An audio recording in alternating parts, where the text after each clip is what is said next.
Welcome, everybody. It's time once again for the next chapter with Charlie Hedges as he explores turning the page on his life and yours. Hey, Charlie. Hey, Paul. It's good to be here with you at OC Talk Radio.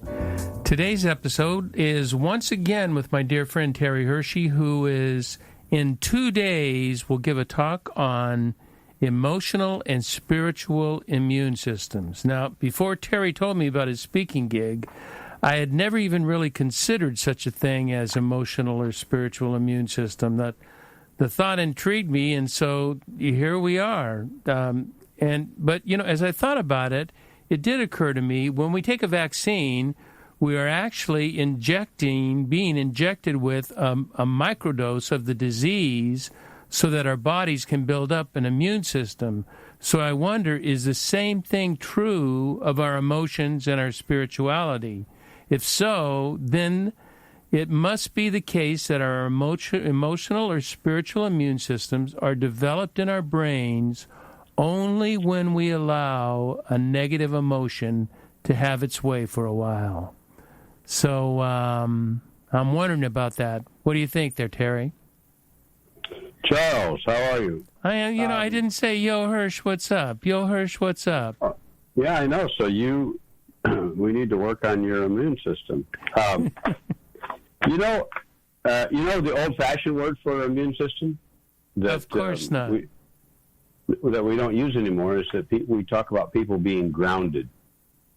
Really? In other words, they're in a place, they're in a healthy place. They're established in a healthy place. Yeah, like you say, comfortable in your own skin. Yeah, that would be another way to say it. Comfortable in your own skin, which is a perfect way. Think about immunity now. I mean, it's obviously the big deal. It's on every news thing with the coronavirus. Is people telling you, you need to do these sort of things for your own immunity. Well, when you're not doing those things and you're stressed out, you are not comfortable in your own skin. And stress has a lot to do with it, doesn't it? It's stress and fear really seem to be strong emotions involved in this. Yeah, stress and fear. But here's the key. I mean, to your point, going back to what you said, that's interesting that you talked about the fact that when we get a shot, we get a little bit of the, quote, virus itself. But so stress in and of itself, stress is part of life. And in and of itself, fear is sort of a part of life. Well, it certainly was in the cave walking man days. No, it is now too. But I mean, the point is, but the question is it all that we believe about reality? That's a great question. Yeah. In other words, when stress wins, in other words, it's all we believe about reality. I'm at a loss for how to respond, and I don't have resources for how to react or respond, and I don't trust what I can do and or say. And, I literally feel at the mercy of. And so it's no wonder, I become reactive and I become angry and I become exhausted and I become detached and I become disconnected. A lot of things, when I talk about, for example, so let's boil it down to why I'm doing this subject. That's good, because that was my first question. My work is with what I call them ministries, even though it's not all church stuff. I work primarily with people who do work of the heart. So I work with healthcare, all healthcare organizations, a variety. I work with educators. So both of them, people who get into that business do so because they want to help people. And then I work with churches in a variety of the kind of thing that you do in Uganda, 501c3 kind of stuff. Right. And people who get into all that stuff do so because of something their heart leads them to do it. Okay, that's good. We will be better off. People will be better off. We as a society will be better off. Great, got it. But here's what I know about all of those places. Anybody who gets in that work, burnout, it's very difficult for people who get into that to know how to say no or take care of their own personal and emotional and spiritual health. And so burnout is huge in all of those, shall we call them industries. There really is, because taking a break or backing off is somehow a negation of your effort, of your validity in that organization, that you no longer care about. You no longer have the heart for the people that you once had the heart for.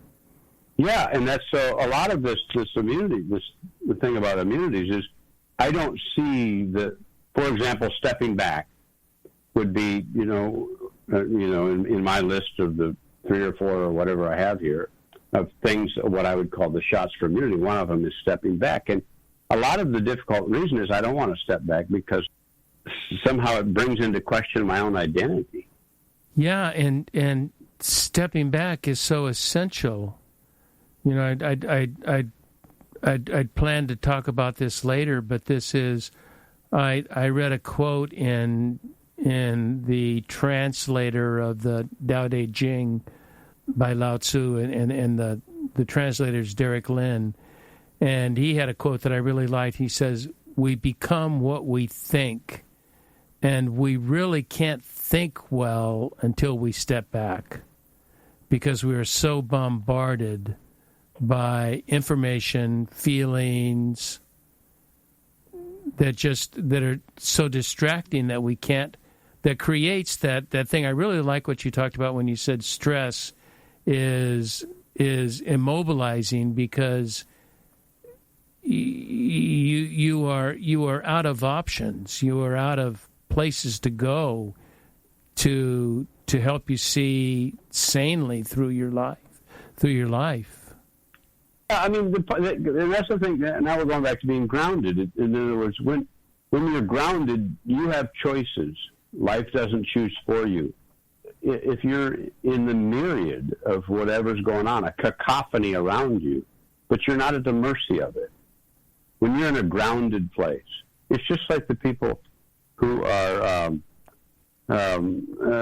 what's the in the war zone, the beds, the triage people. You see them with all that around them. The ones who are in a good, sane place, you see them do their work in the middle of that because they're grounded. Because there has been time where they've taken care of who they are, so that when they're in the middle of that, the triage times, they can do what they're there to do. And there's certainly, because right now I'm in a process of reading one entry per day of the Tao Te Ching, and it is all about grounding. It is all about putting out the noise and getting to the way, and it is in a sense. I like what you said when you said stepping back. It is a stepping back and evaluating and consciously deciding how you're going to respond. And sometimes it is intuitive, so you don't think it's so conscious, but many times, I really do believe in the conscious aspect of our life. But that's one of the reasons to be intentional about making these choices for immunity. I mean, stepping back would actually be my first one. I mean, if we're going to get religious about it, we owe it to our Jewish heritage, which is Sabbath. In other words, that's the first one. The stepping back, that's your first thing. Tell me where you stop. Because stopping is about replenishing your own capacity to I like receive, that. Yeah, to make choices, to have the wherewithal. We talked a few weeks ago. We did an episode as we explored my sequestered retreat with 10 days of total silence, no books or computers or phones, stuck in a small room with a bed, 8-square-foot area out in front of my cabin. And so for 6 days, I did nothing but think and explore my emotions, both deep pains and beautiful joys. As we discussed, I faced demons I didn't even know existed. As a result of stepping, because this was a stepping back and facing, a stepping back and allowing the inner workings of my soul to sort of permeate my unconscious and slip somewhat into my conscious state. And I'm telling you, Terry, after that, their power, the power of the pain and the difficulties and all of the negative emotions, their power over my sense of well-being has diminished enormously. In fact, even 6 weeks after this, my wife claims she still sees a difference in my attitude, that I'm calmer and less anxious. And that was having faced those, as I'm calling them, demons, having faced the deepest negative emotions that I have, and looked at them through different eyes. I think that was also very helpful. I wholeheartedly agree with that. And the different eyes are that they are, even though I've assumed that they have controlled or been present in much of my life, they are not who I am. And I love the fact that their power is diminished. In other words, I get to say to distraction and or hurry and or the need for perfection and or shame and or victimhood and or anger and or hatred, any of these things that cause chronic stress to my spirit, I can look at them because they are like demons in a way. They're toxic, but I can look at them and say, I'm glad you're here, but that's not who I am. Yeah, you served a purpose. I like to tell them, you served a purpose. There was a time when, in my youth, especially when I needed you, but now is the time for me to say, you served your purpose, thank you, but you are no longer needed. You are no longer needed in my conscious state today. Yeah, and to your point way back at the beginning is the fact that you can say you served your purpose and you're no longer needed means it's okay that you welcome there. Just like you said, I took that dose of the small thing, the disease itself, but it didn't undo me. So that's the small dose where you look at it and says, okay, I see that you're here, but you're no longer needed today. I was told by someone I interviewed one time is to look at my childhood. I think we've talked, I don't know if you and I have talked about this, but to look at my childhood, not through my child eyes, but through adult eyes, through my eyes today. And I want to tell you, Terry, that perspective was life-changing perspective. It was just incredible for me to look at them. No longer am I looking at the pain, but I'm looking at a whole situation. I'm looking at an entire scenario of all the players in the scenario, and I have a very different view of them now. Does that make sense? Yeah, of course it does. Because I get to say now, that's about being grounded. In other words, I get to say. One of the keys seems to be found in that so uncomfortable arena of facing your demons. How can we face our negative emotions in a safe place? How can we help people do that? Well, first of all, you build up your capacity. You build up your strength capacity. This is a very good sports metaphor. You have to build that up. You have to work so that I have the muscles to do that. That's what Sabbath rest is. There are times when I'm doing Sabbath rest and I'm just being driven, or to your point, like the times when you did silent retreats. But in other words, and some people who do that are just driven, batshit crazy because they don't know what to do with it. It's like, I'm going nuts here. In other words, I haven't built up the muscles yet to say, I'm okay with Terry. Yes. And that was like last week I had a guest on, and we talked about the boredom and uselessness of retirement. And that's because that's a whole paradigmatic shift of always being busy and always being productive and always being useful to where none of those things are required. It called for using new muscles. It didn't happen over a period of a week or two. It was it was a couple of years that it took to really develop that. Yes, and that's part of the process. I mean, it's like, it's like when any of us go to therapy. You go to the therapist because you have all this stuff you want them to fix. I told my therapist, you cost a lot of money, so I know. I'm hoping you can fix me in the first session. Yeah, before I buy your Mercedes. Well, actually, before I buy your child's university, but whatever. The point is, you're going to get past that. And the irony is that I don't get past those, quote, you call them demons, but I don't get past that. But now they don't own me anymore, so I can sit with them, and they don't take over. That is so true, and it's really true in my life. So how can we? I'm sure a listener is asking, so Terry, what do I need to do to be grounded so these negative emotions, this stress, this anxiety is not owning me? It is not just it hasn't possessed. I mean, I get it where it's not possessing me any longer. Okay, here's my list, and I'm not even a list maker, but here's my list. And the first is literally to pause, to stop. You have to have moments when you do that. I mean, because the thing that's going to drive everybody crazy, think about the way we greet each other every day, no matter who we all are. We all say, what did you do, or what are you doing? In other words, we're asking each other, how are you staying distracted and busy? That is true. Thomas Merton called that, he's not with us anymore, but Thomas Merton called it a pervasive form of contemporary violence. I love that.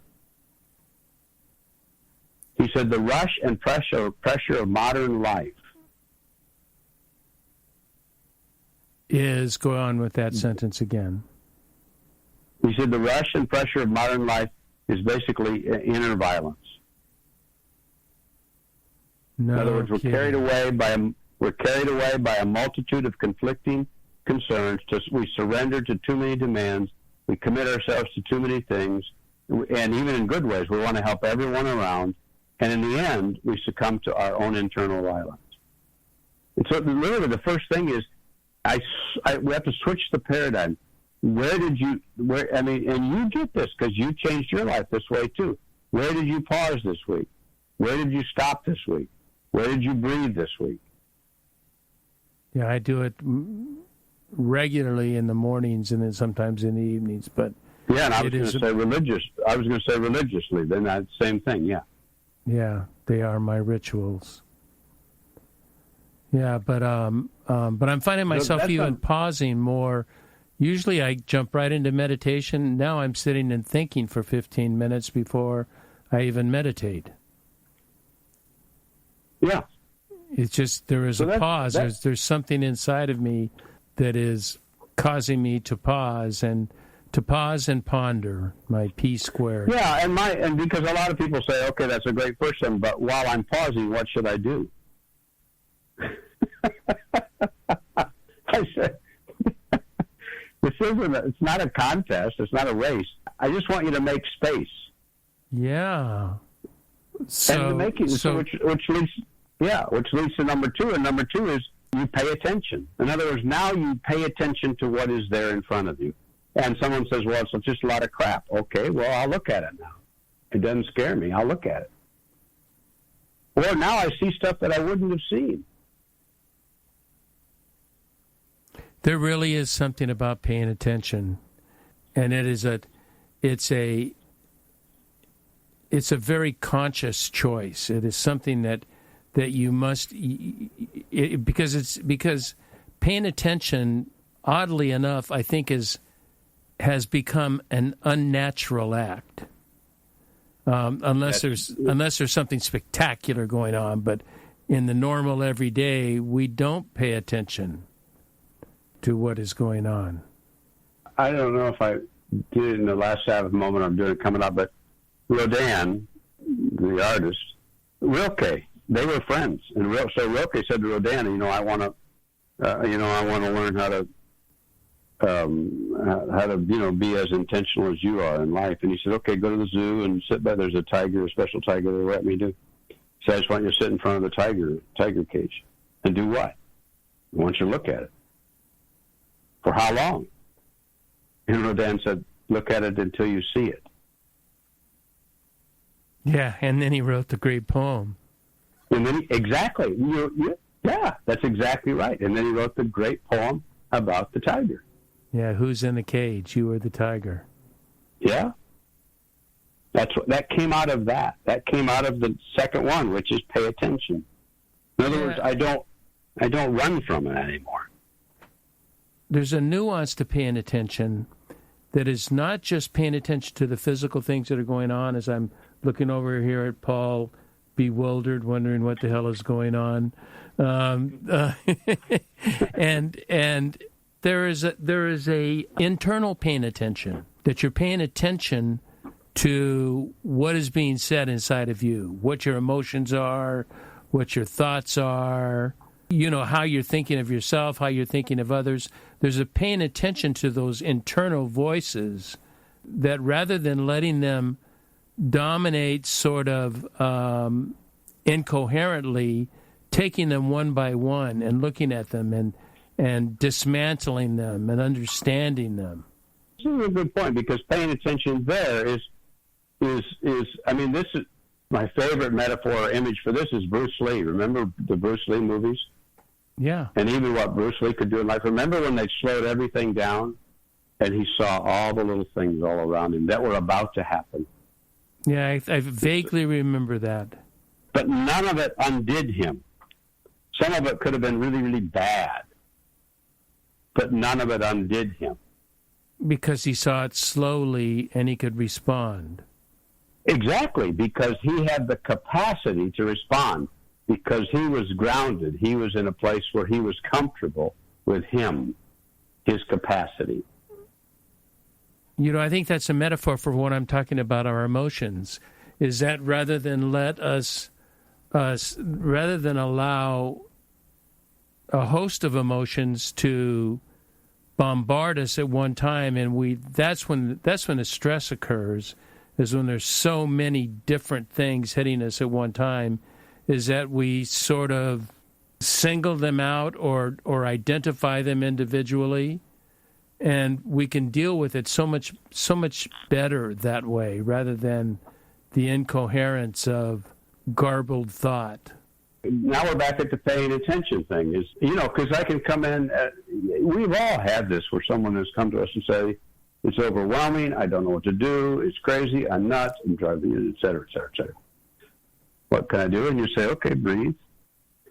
And they say, "Yeah, that's not helping. I'm still nuts, et cetera." And you know what it's like at some time when you've been able to just breathe and there's space, and you look at it and you say, "Oh, okay, that's not good, but I can handle the not good thing now." Or you can say, "Oh, that was nothing. Why did that get so much attention?" And you can go through them with that. But it is, back to what I said earlier, it's a conscious choice. You make a choice to do that. It is a conscious choice. It is a conscious choice. And because some people say, well, it's easy for you to say or do, and as if it's a skill set that certain people learn. What people need to understand is everyone has the capacity to make that conscious choice, to make those choices. This isn't a race. This isn't a contest. This isn't a beauty pageant. Okay, so let's go through our steps here. So the first one is I'm not sure if the first one is or not, step back. Is that step back, pause? Step back. Step back. And is the second one pause? Well, pause is step back. Pause is step back. So that's Sabbath. Yeah, exactly. Sabbath, step back, pause, do nothing, rest. Tell me where that is in your life and your day, because I can tell you right now, and you would say this true too. If someone is overly stressed, I would say if you don't have that place in your life, there's nothing else I can do to help you. Yeah, except offer you a fifth of whiskey. Yeah, exactly. Because that's what it is. It's numbing. It's numbing exactly. It's numbing that away. Look, I'm going to throw before we take a break. I'm going to throw an idea at you, and I have no idea. Well, I have a little idea that I think there's some truth to it, but I wonder what you think. And this goes back to that Derek Lynn quote that I said earlier: "We become what we think."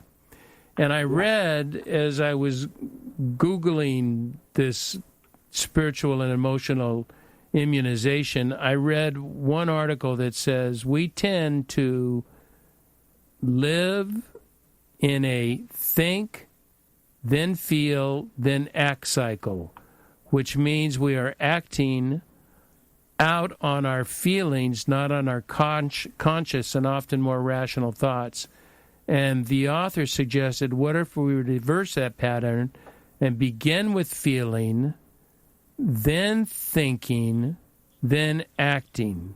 I sort of like the idea of feeling the feeling and then pondering the meaning or consequence of that feeling in a thinking process rather than beginning with thought, beginning with feeling. What does that strike any accordance with you? I don't disagree with that. I mean, the feelings that I have are literally there, and it's okay to name them and not be overwhelmed by them. In other words, I get to choose now to name what power they have or what choices I make with them. For example, let's say my feeling is I'm completely unnerved and undone by what's going on, and my feelings are I'm very pissed off. Okay, good. See, but as a grounded person, I can step back, remember, pause, I can step back, take a look at those feelings, and now I get to go to number 2, which is, so what am I going to do about it? Now that's your thinking part. What choices am I going to make with those feelings, or am I going to simply let them make the choice? You know, that is so good. You are not at the mercy. People say, well, I was so angry, I'm at the mercy of it. No, you are not at the mercy of your anger. You are not. I mean, I say that as if I haven't been. I'm not saying I practice what I preach. But the point is, at some point, I have had times in my life where I've just said, okay, Terry, practice number 1, step back, pause. When you're in doubt, pause. When you're angry, pause. When you're frustrated, pause. Any of those things so that you can do what you said. This feeling is not completely who you are. It's going on in your life, true. Yeah, and it's very dominating in your life. And the point is, with the anger, I can actually take some of the anger without throwing it all away and do something good with it. Well, that's the thought part. That was what I came to the conclusion. That was one of the things that really arose, one of the elements that really, the demons that really arose in my sabbatical, and that was unrecognized anger. And I realized for me at that point, now I'm sure it's much more complex than this, but in my handwritten journal, I said, I really have 2 choices when it comes to anger. I have revenge, which only leads to exacerbated anger and bad situations, negative results, or I have, believe it or not, I have the option to love my way through it, to forgive and love my way through that anger. And it is a much saner choice. It is a much more difficult choice. But after you pause, after I found that I paused, pondered it, it was the only logical choice. There was no other logical choice, because I've seen the results of me responding with anger, and I can't recall a single time it's worked. Yeah, and loving your way through it is I like the language there, because I'm not discounting it, throwing it away, pretending it doesn't exist. No. In other words, all I'm saying is this thing about being grounded is you realize that our power is stronger than what you feel at the mercy of. Yes, and those powers come from within. For those which we're going to go into right now, there are spiritual powers that we can align with. And correct. I want to talk about that after a quick break.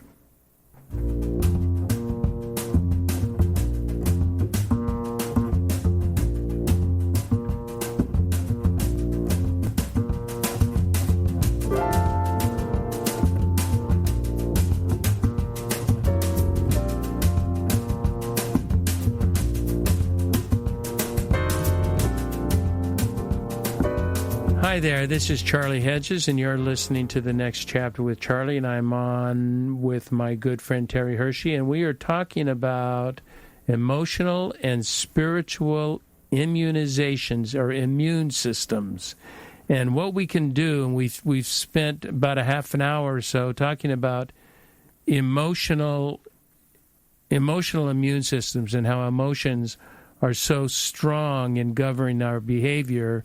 And Terry so wisely suggested that when we are inundated with these emotions, that we pause and that we ponder them and we think about what causes them, what is it making us do, what is our correct response. Now, we're going to go to the other side of this, which is the more difficult side to me, and that's the spiritual immune system. And so, before we begin, Terry, I'm going to ask you the most difficult question I've probably ever asked you.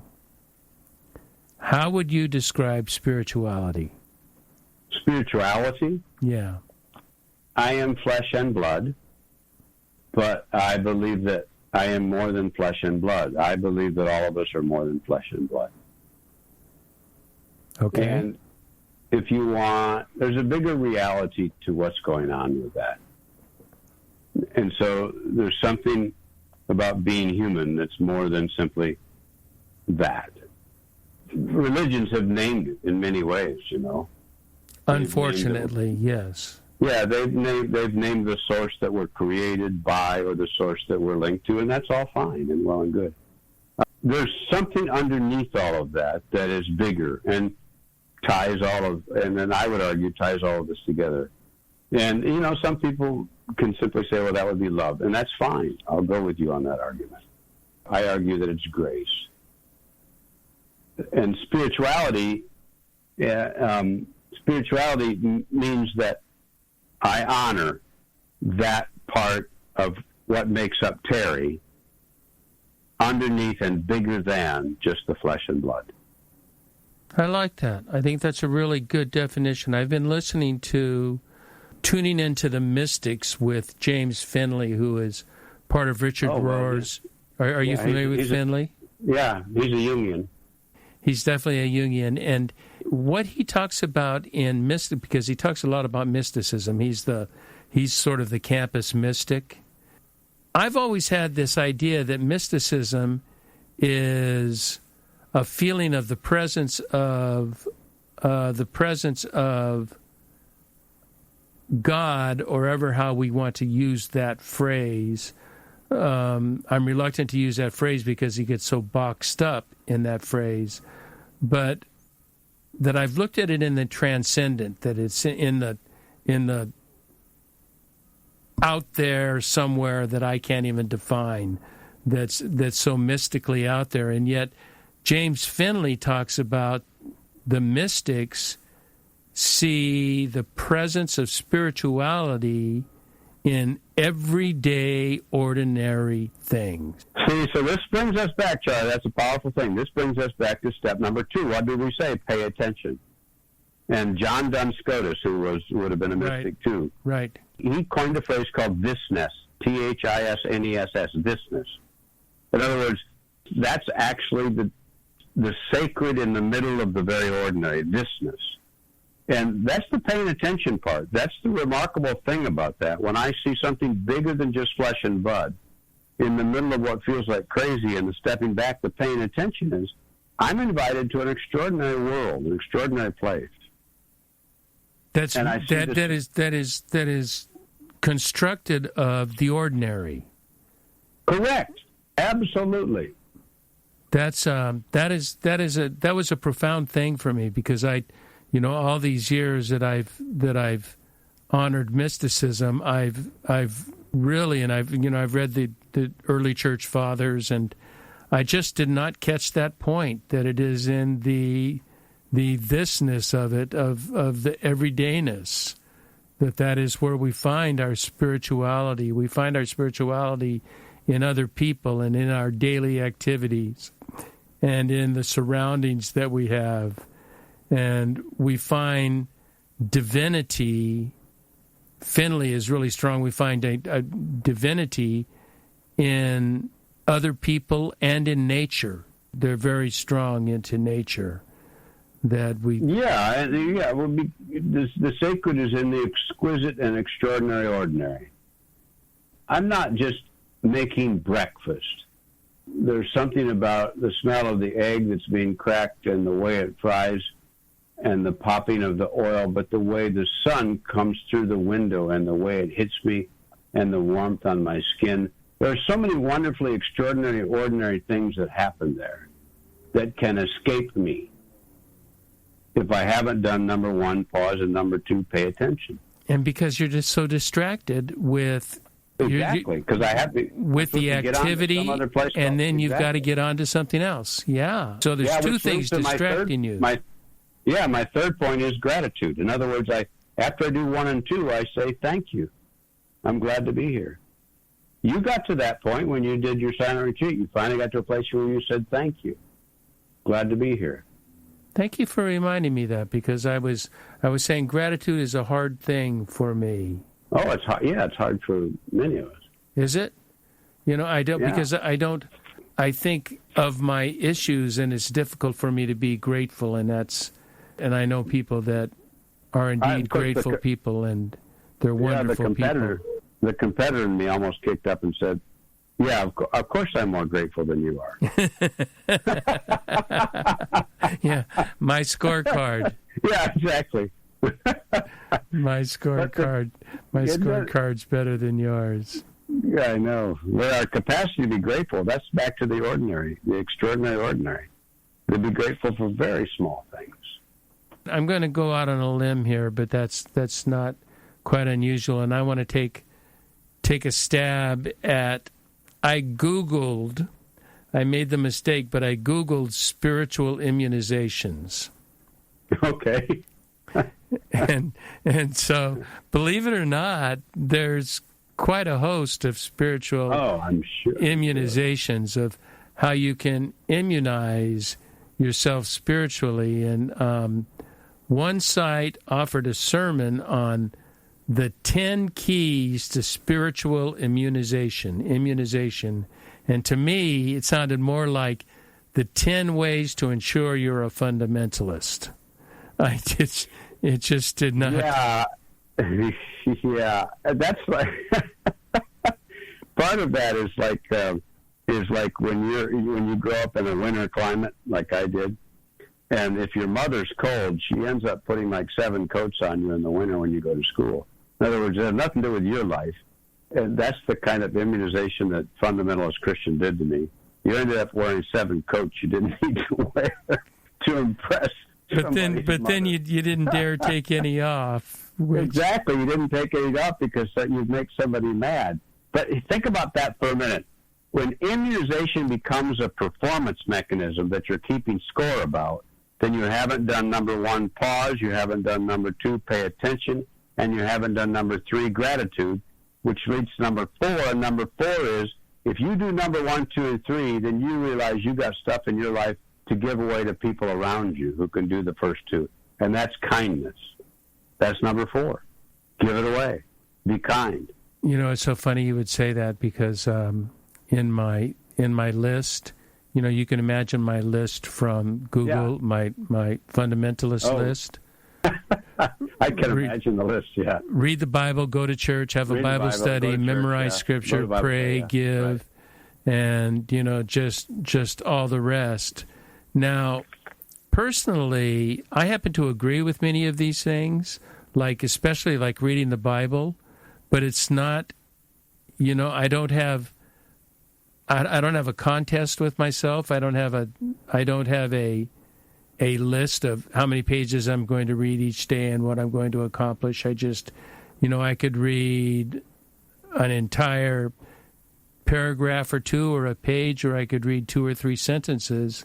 It's all what strikes me is what's important. But you know what? Of this list, in every one of these lists there was something so obviously missing that it was really heartbreaking, Terry, to tell you the truth. And you know what was missing? Love, forgiveness, compassion, and kindness. How can you be spiritually immunized without love, forgiveness, compassion, and kindness? How is it possible? What's interesting is we do that when we're wearing those 7 coats to not be cold. It's because we don't trust our capacity. That's the whole thing about not trusting our capacity. When I was trained in that kind of religious upbringing, I didn't trust Terry. I didn't trust Terry to pause and step back. I didn't trust Terry to pay attention and be grateful for the sacred in the very, very ordinary. I didn't trust that because I was told that wasn't enough. Because my identity didn't come from that. You know, it's even more telling in that environment. You know what else you didn't trust? You didn't trust God. No, yeah, well, that would be true. Yeah, really? I mean, because God supplies that. I mean, that is what, you know, if you're a Bible reader, that is what the Bible promises. You know, the Gospel of St. John is just filled with that. Yeah, I didn't trust. That is absolutely true. And because God's no different than an alcoholic father in that environment. Right. Yes. And yeah, he's just a pissed off old man. Yeah. Instead of as I've been, you know, listening to these podcasts with James Finley, instead of just this, you know, massive pure love and divine goodness that is seeking out what we need to be sought out. Yeah, I think, to me, you know, yours is grace, mine is love, and I think love is the immunization for all life, spiritual and emotional. And in my mind, all these do is steep us in, you know, these other things, steep us into a preconceived by human weekly to-do list that actually prevent the pondering of the wonder and essence of God. They actually 100%. get in the way.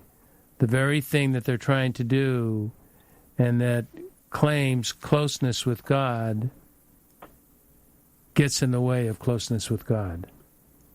Yeah, and that's why I like that Merton called it contemporary violence. It literally was violent to your spirit. Well, you know, usually I like to close on a high note, but I think that's a good way to close.